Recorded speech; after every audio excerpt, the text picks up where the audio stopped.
"Hush, little baby, don't you cry. Mama's gonna sing you a lullaby," my wife sang, rocking my daughter's crib back and forth. Sitting up in bed and rubbing my temples, I felt that familiar feeling come over me. My wife was so loving, so deeply affectionate towards our little Roxanne. I remember when she was first born, I shamefully grew a little jealous. I quickly remembered that this was natural, however.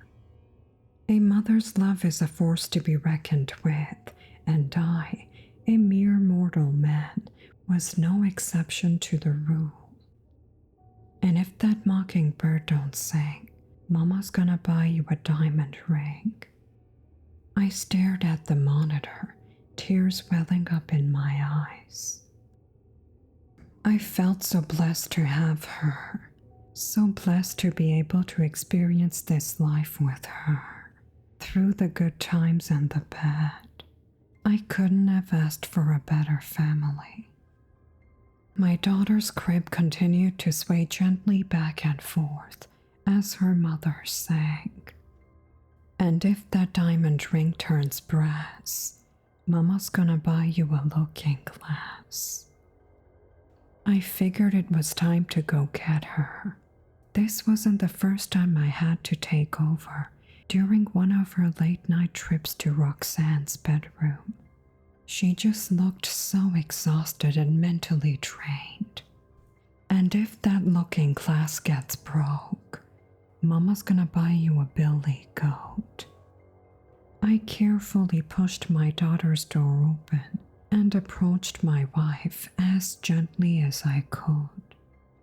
The first thing that hit me, the first thing that hits me anytime I enter my daughter's room was the smell. That sickly sweet scent of decay and rot. The smell that me and my wife tried our best to ignore for the last 3 years. I found my wife going through her usual routine, cradling the blanket that held what remained of our little girl as she rocked back and forth, eyes closed contently. Though her eyelids were shut tightly, tears still ran down her face as she continued singing. I placed a light hand on her shoulder before pulling her into a hug as she began to sob uncontrollably. I tried my best not to look at the skeletal remains that were propped against my wife's shoulder, but, much like most nights, they still caught my eye.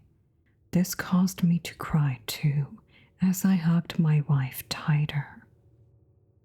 I swore I could hear cooing coming from under the blanket, the soft pouts of my little girl.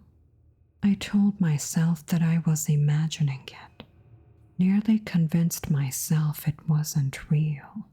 But even so, the cooing persisted, causing me to slightly lose my grip on reality. Through the madness, through the tears, through the years of silent heartache, all I could think to tell the woman I married was the same thing I'd been telling her for the past 3 years. "I know, honey, I miss her too."